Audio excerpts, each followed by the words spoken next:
January 2016, Gemini, welcome. Dadhichi here from astrology.com.au, and they say you're never too old to learn. Maybe that's going to be one of your New Year's resolutions. Have a big happy New Year, but don't forget you need to balance that happiness with knowledge. And Mercury moving into your 9th house, it's a bit of a false start this year, I've got to tell you, because it moves into that 9th house of higher learning, legal matters, spirituality, one's higher mind on the 2nd of January, only to find that it's going to come to a screeching halt when it moves into its retrograde motion on the 6th. So just as you think you're moving out of this difficult 8th house position, which is where the month commences with this planet, we see that it doesn't actually stay there too long, and then it has to go back into that area to complete some of its business, if I could put it that way. So really, for the time being, late January, you've been investigating, deeply looking at some of the issues sexually, those issues of intimacy. They also have to do with finance, shared resources. You've got the Sun and Pluto also there, which is very, very intense and can actually rip shreds off the best of us. But its job really is to strip back and allow you to look at those elements of your life which have been troubling you. Mercury's movement into the 9th house of higher mind probably prods you to study something new, expand your cultural and intellectual horizons. But as I said, after the 6th, you'll be having to go back and revise some of your understanding. And that's probably just as well, because if you weren't going to do that, you may be saddled with some false knowledge or some incorrect information. And this is the dilemma most of us confront. Some of us fear that retrograde Mercury. It's not the only planet that goes retrograde, by the way, but it does have a lot to do with our communication, so there can be misunderstandings under these transits, and that's going to continue up until it goes stationary direct on the 26th.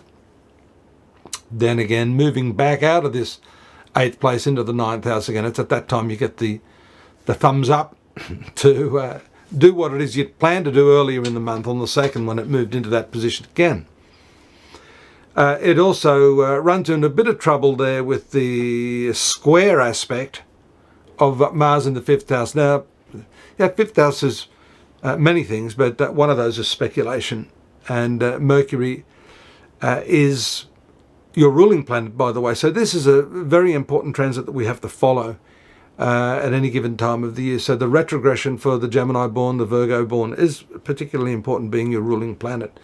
But being in the right angle can make you impulsive, can make you angry, and this can have to do with speculation, gambling, taking unnecessary risks, and be careful not to do that with other people's money, because that 8th house has to do with the shared resources that you have. If you're married, there can be some problems that blow up in your face associated with money or material resources, or things of this world. And that's what I said earlier, because this 9th house has a lot to do with things that are not of this world.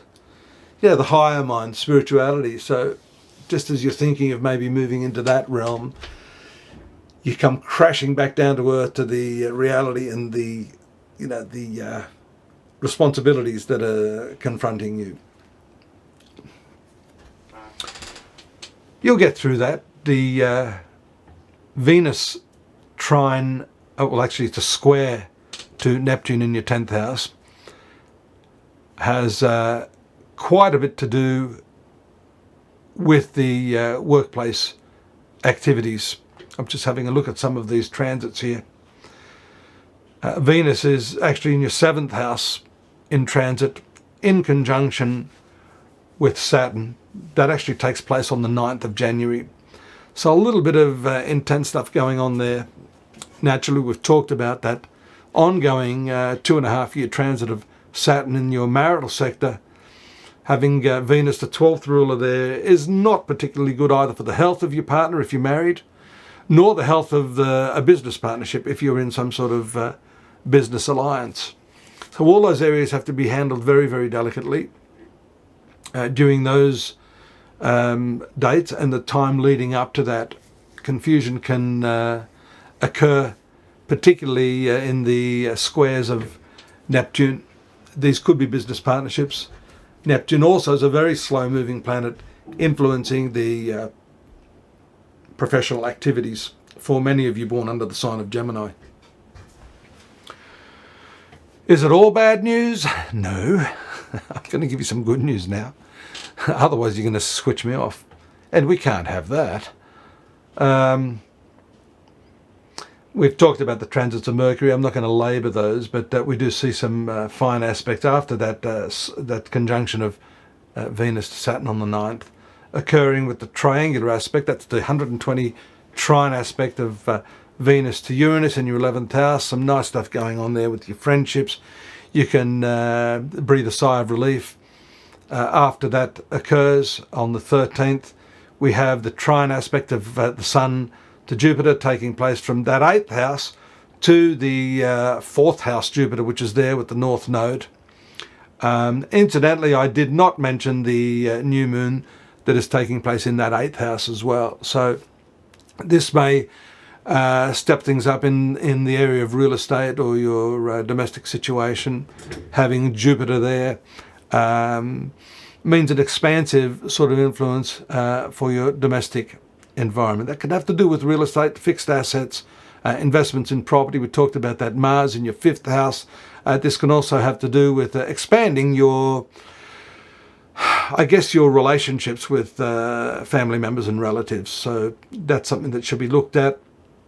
Maybe some of those disagreements earlier in the month have to do with what to do with your domestic situation. That doesn't necessarily mean selling your house or moving house, but it can have to do with renovations, what to do with furnishings. Also, because that 8th house is very, very strong, how to deal with debts that may be incurred. They could be home loans. They could be the way you structure your home loans. There could be some disagreement how you're going to pay for those loans. It's certainly a time when you should look at how you can reduce and minimize, for example, interest components of those sort of loans. That's also important around the 15th, when we see the conjunction of the Sun to Mercury in that 8th house, the trine aspect, the opposition of aspect of Venus, which is the expense planet, by the way, to the Sun, ruling your contracts. And then again, the trine aspect of Mercury to Jupiter. That's also excellent for contracts, advertising, putting that information out there, communicating ideas either by written or by verbal means. And all of this seems to me to be centered on these issues that we've just mentioned. Trine aspect on the 18th, we talked about Mars to Neptune. That can also signify being able to finally break through and make concrete some of those ideas, those ideals that you have.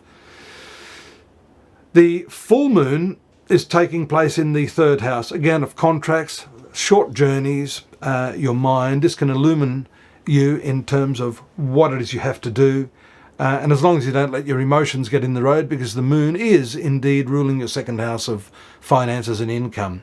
So that should, in its waxing phase, improve and solidify and stabilize some of those things, notwithstanding the fact that the moon is a little bit of a changeable sort of moody body in the horoscope. Venus comes to the 8th house and signifies some very, very opportune moments in your shared resources. So let's just keep an eye out on that one for you. The final positive movement is of Mercury, stationary direct on the 26th. Again, getting ready to move into the 9th house to finally give you the green light for those earlier plans that may have been thwarted. Join me at astrology.com.au. I'm here every month. I hope you're going to join me again. Lots more to be had at that website. You see the links there. I think my assistants have put it there. click on it.